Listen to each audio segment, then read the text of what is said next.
Ladies and gentlemen, boys and girls, back in the building for another reaction. Um, Today I will be taking a look at Quavo attending the White House to promote advocacy for gun violence prevention. Um, and then I'll give my thoughts right after the video is done.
All right, so y'all want to hear what I think?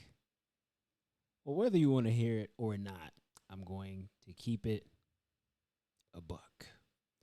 So first of all, first and foremost, rest in peace to Takeoff.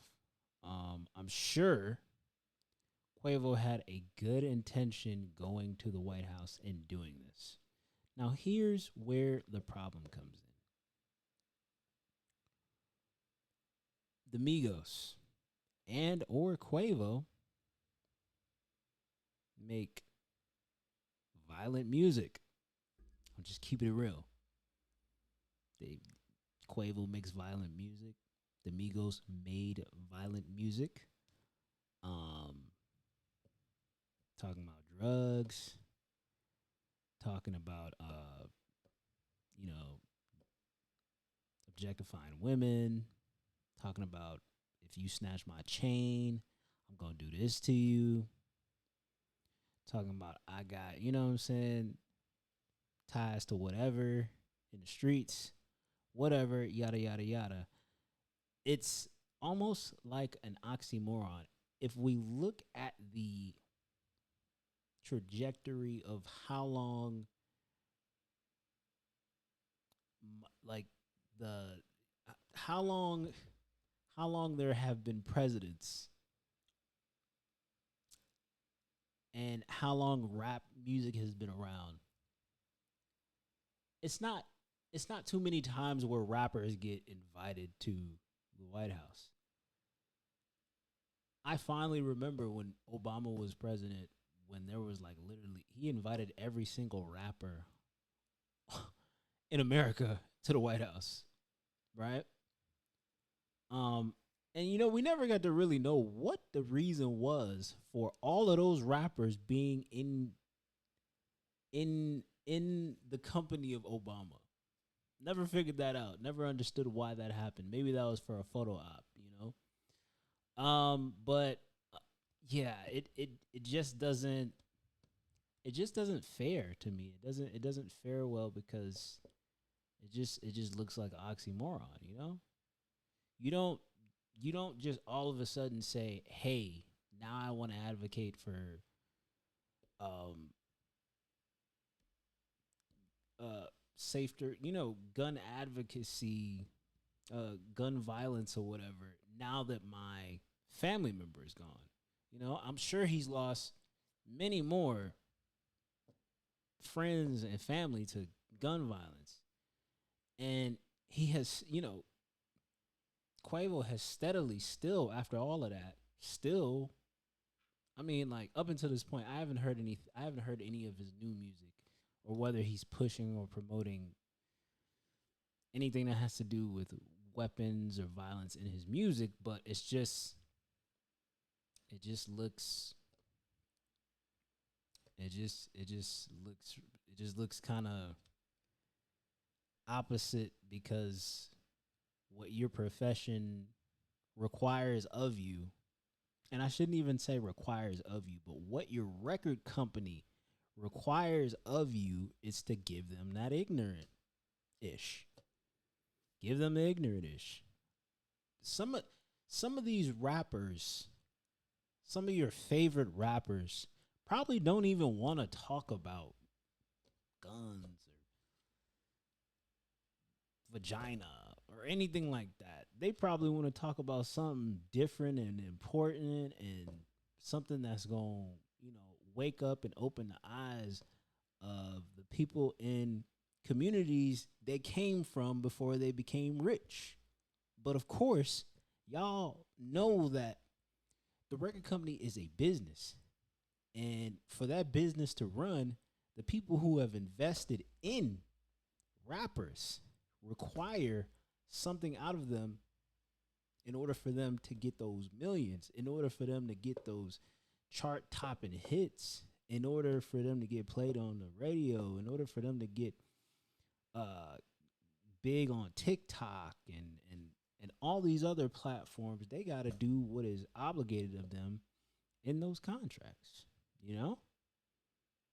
But I gotta just give him. I gotta at least, of course, give Quavo the biggest credit for even going that far with it.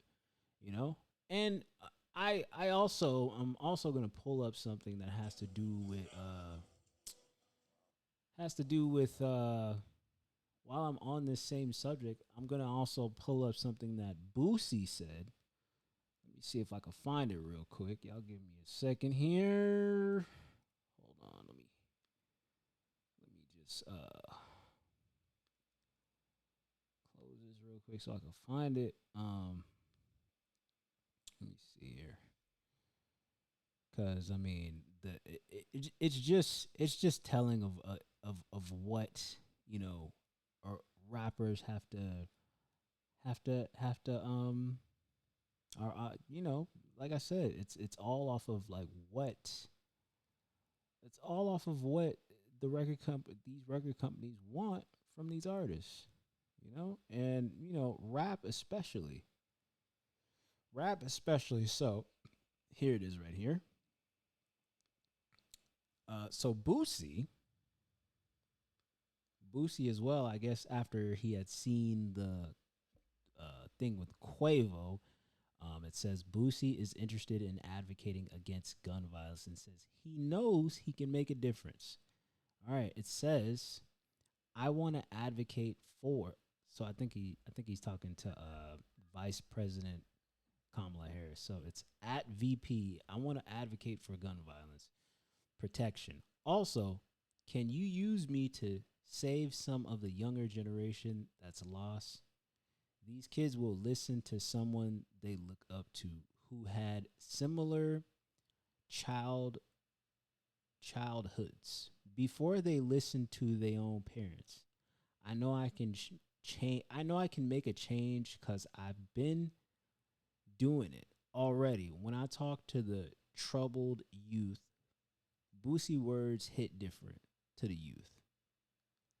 And then I believe he puts up his assistant's number right there. But I mean, like I said, it's a start.